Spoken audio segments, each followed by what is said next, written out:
Membela hutan bukan soal romantisme. Ini soal keadilan ekologis, soal masa depan, soal keberlanjutan hidup manusia itu sendiri. Hutan bukan milik korporasi, hutan bukan milik elit, hutan adalah milik kehidupan.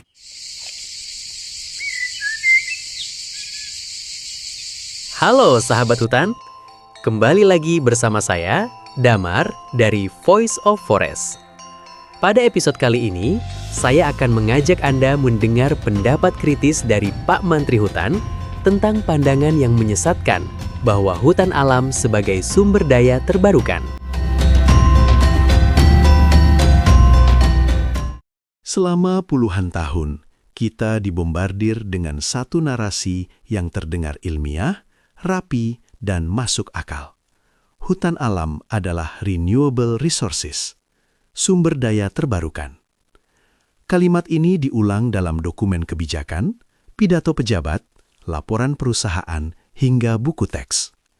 Seolah-olah hutan bisa ditebang hari ini dan tumbuh kembali besok pagi. Namun, mari kita jujur. Narasi ini bukan hanya keliru, tetapi berbahaya. Karena di balik istilah teknokratis itu, tersembunyi legitimasi untuk perusakan ekosistem secara sistematis. Hutan bukan ladang jagung. Hutan bukan kebun sawit.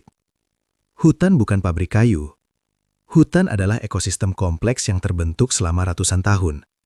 Ia menyimpan air, karbon, keanekaragaman hayati, dan pengetahuan budaya masyarakat adat.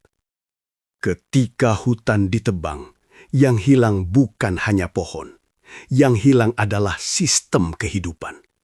Menanam kembali pohon tidak sama dengan memulihkan hutan. Monokultur bukan hutan. Hutan tanaman industri bukan hutan alami. Namun negara dan korporasi terus mengulang narasi renewable untuk memberi kesan bahwa eksploitasi adalah sesuatu yang aman, terkontrol, dan berkelanjutan. Padahal yang terjadi di lapangan adalah deforestasi, konflik agraria, bencana ekologis, dan kriminalisasi warga. Pertanyaannya sederhana, siapa yang diuntungkan dari narasi ini? Bukan petani, bukan masyarakat adat, bukan generasi mendatang. Yang diuntungkan adalah industri kayu, korporasi sawit, tambang, investor besar, elit politik. Dengan label renewable, hutan berubah dari ruang hidup menjadi aset ekonomi, dari warisan ekologis menjadi komoditas pasar. Negara lalu berperan sebagai pemberi izin, bukan sebagai penjaga ekosistem. Hutan dilelang, rakyat disingkirkan, lingkungan dikorbankan. Istilah pemanfaatan berkelanjutan sering dijadikan tameng, namun di banyak kasus, itu hanya legalisasi eksploitasi. Reboisasi dipajang sebagai solusi. Padahal yang direboisasi seringkali bukan hutan, melainkan perkebunan industri. Sertifikat hijau ditempelkan, sementara hutan alam terus menghilang. Inilah greenwashing versi negara dan korporasi.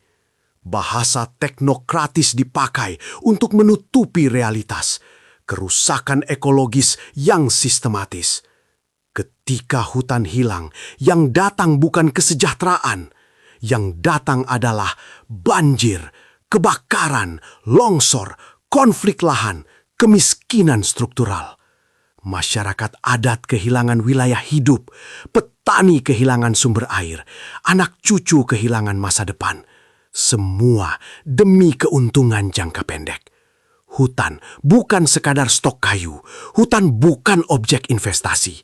Hutan adalah sistem kehidupan, ruang budaya, benteng iklim, penopang peradaban. Jika kita terus menyebutnya renewable resources, kita sedang mereduksi hutan menjadi barang dagangan. Dan ketika alam dijadikan komoditas, yang kalah selalu rakyat dan lingkungan. Sudah saatnya kita menghentikan kebijakan seperti ini. Hutan bukan terbarukan dalam arti industri. Yang terbarukan hanyalah keserakahan. Jika kebijakan terus berpihak pada modal, maka kerusakan akan terus berulang. Membela hutan bukan soal romantisme. Ini soal keadilan ekologis, soal masa depan, soal keberlanjutan hidup manusia itu sendiri. Hutan bukan milik korporasi, hutan bukan milik elit, hutan adalah milik kehidupan.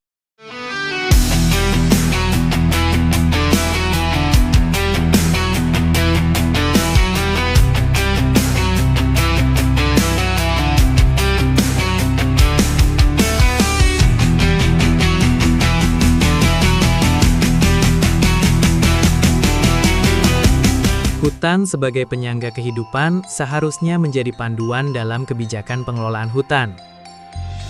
Hutan alam seharusnya disebut critical living system, bukan renewable resources. Sistem kehidupan yang rapuh, kompleks, dan tak tergantikan. Pengelolaannya harus sangat hati-hati. Sampai di sini dahulu, ketemu lagi dengan Damar pada episode yang lain. Semoga bermanfaat.